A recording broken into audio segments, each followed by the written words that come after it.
Right now, someone you went to school with just got promoted. Someone you used to mentor just bought a house. Someone who started their journey after you just hit a milestone you've been praying toward for years. And you're sitting there, doing everything right, praying, trusting, being faithful, wondering why God seems to be moving for everyone else faster than He's moving for you. And the worst part?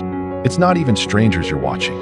It's people close to you. People at the same table as you. People who know your name, know your story, know what you've been believing God for, and somehow they have it and you don't.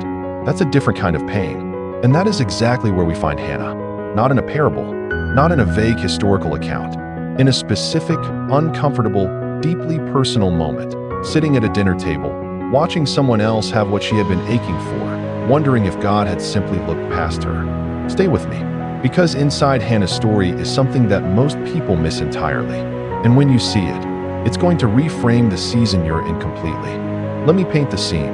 1 Samuel chapter 1. There's a man named Elkanah. He has two wives, Hannah and Peninnah. Now right away we know this household has tension built into its foundation. Peninnah has children. Hannah has none. And every year this family makes the trip to Shiloh to worship and offer sacrifice. Every year. It's a religious tradition. It's supposed to be a sacred time. But for Hannah, it has become the most painful time of the year. Because every year at that table, Elkanah gives portions of the offering to Peninnah and to all her sons and daughters. And to Hannah, he gives a double portion, because he loves her, because he sees her pain. Now that sounds sweet, and it is.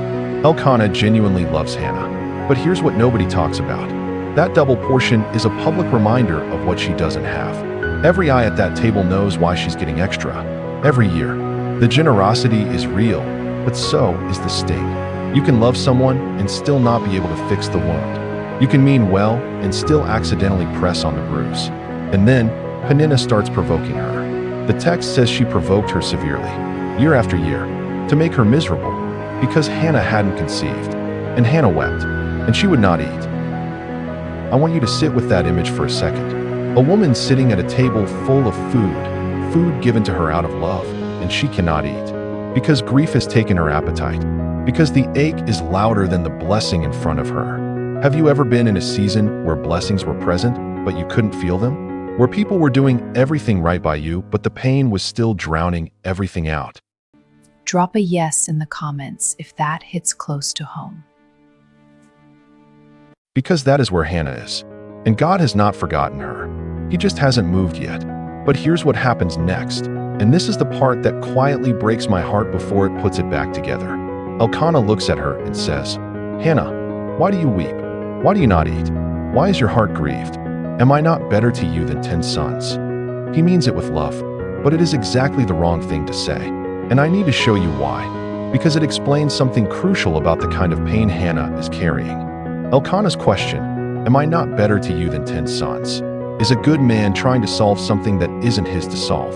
He's offering himself as a substitute for the thing she's grieving. And the answer is, Elkanah, you are wonderful. And you are not the point. This is not about you. Here's something I want you to hold. There is a category of longing that the people who love you simply cannot reach. Not because they don't care, because the gap isn't between you and them. The gap is between you and God. And no amount of human love, as genuine and beautiful as it is, can fill a God-shaped ache. Elkanah couldn't give Hannah a child. Your spouse can't give you your purpose. Your friends can't give you your peace. Your career can't give you your worth. And sometimes God allows the people closest to us to be unable to fix the thing, so that we stop looking horizontally for what only comes vertically. Hannah has a loving husband. She has provision. She has a double portion. And none of it can touch the place that's broken. So she does the only thing left to do. She gets up from the table. Now watch what she does. Because this is the turning point. And it's not what most people expect. Hannah gets up from the table and goes to the temple. And she prays. But the way she prays, this is everything. The text says she was in bitterness of soul. She wept in anguish. She was pouring out her soul before the Lord. And Eli the priest sees her lips moving, but hears no sound. So he assumes she's drunk. Think about that. She comes to the house of God carrying her deepest wound. She opens her heart completely. She is so raw, so real, so undone, that the religious leader on duty looks at her and sees a problem instead of a prayer. The very place that should have been a refuge, and the person who should have recognized her grief, misreads her entirely. And she still doesn't leave. She explains herself to Eli. She says, "I am a woman of sorrowful spirit. I have drunk neither wine nor intoxicating drink, but I have poured out my soul before the Lord." And then she says something that stops me every single time. She calls herself your maidservant. In the middle of her brokenness, in the middle of being misread, in the middle of years of unanswered prayer, she still knows who she is. She doesn't say, "I used to be your servant, but where have you been?" She doesn't say, "I'm done. I've been faithful and I have nothing." She says, "I am yours, and I have brought you everything I have left." That is not weakness. That is one of the most courageous acts in all of Scripture. And here is what I want you to notice. The text says that after she prayed, she went away and ate, and her face was no longer sad. Nothing had changed yet. She wasn't pregnant. Eli hadn't performed a miracle. She had simply placed it in God's hands, fully, finally, without holding back, and something in her settled. The circumstances were identical, but she was different. 3 things Hannah's silence is teaching you. 3 things. Let's make this land practically. Number 1, the wait is not evidence that God missed you. Hannah waited years. Years of the same table, the same trip to Shiloh, the same provocation, the same unanswered longing. And God had not forgotten her. 1 Samuel 1 verse 19 says, "The Lord remembered her." Now that phrase, "the Lord remembered," in Hebrew doesn't mean he forgot and then recalled. It means he turned his active attention toward her. He moved on her behalf. The remembering was always coming. The timing was his.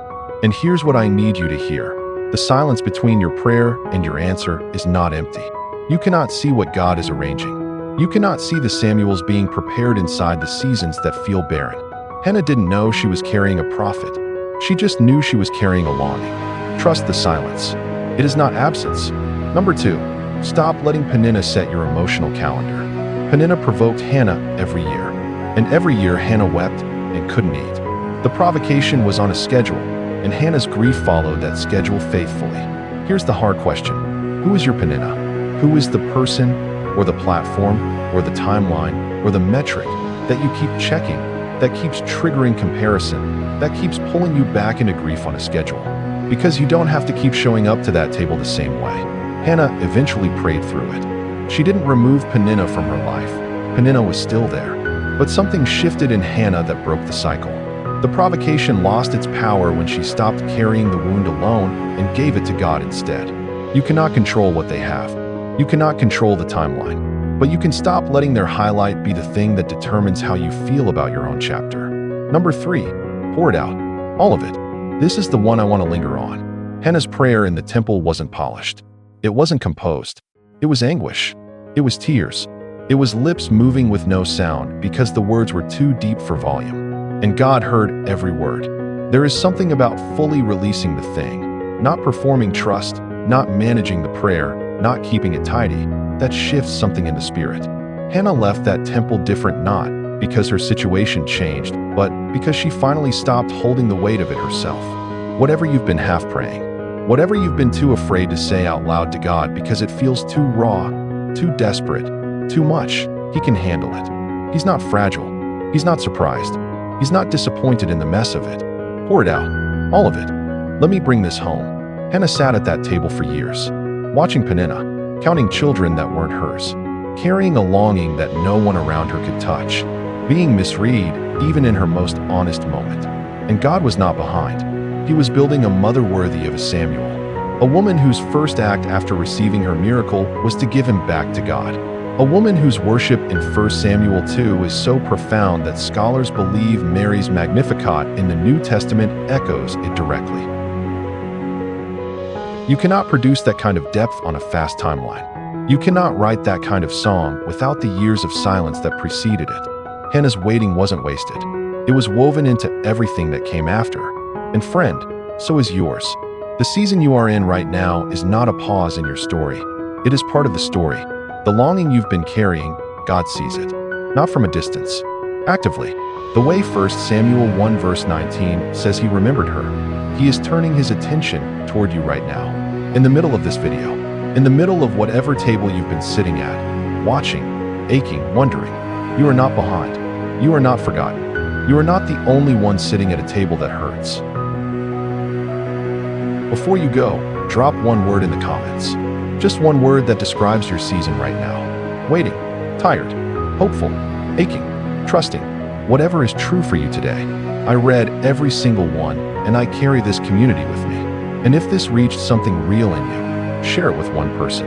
Not for the numbers, because someone you know is sitting at their own table right now, watching someone else have what they've been praying for, wondering if God sees them. Tell them He does. He remembered Hannah. He remembers you.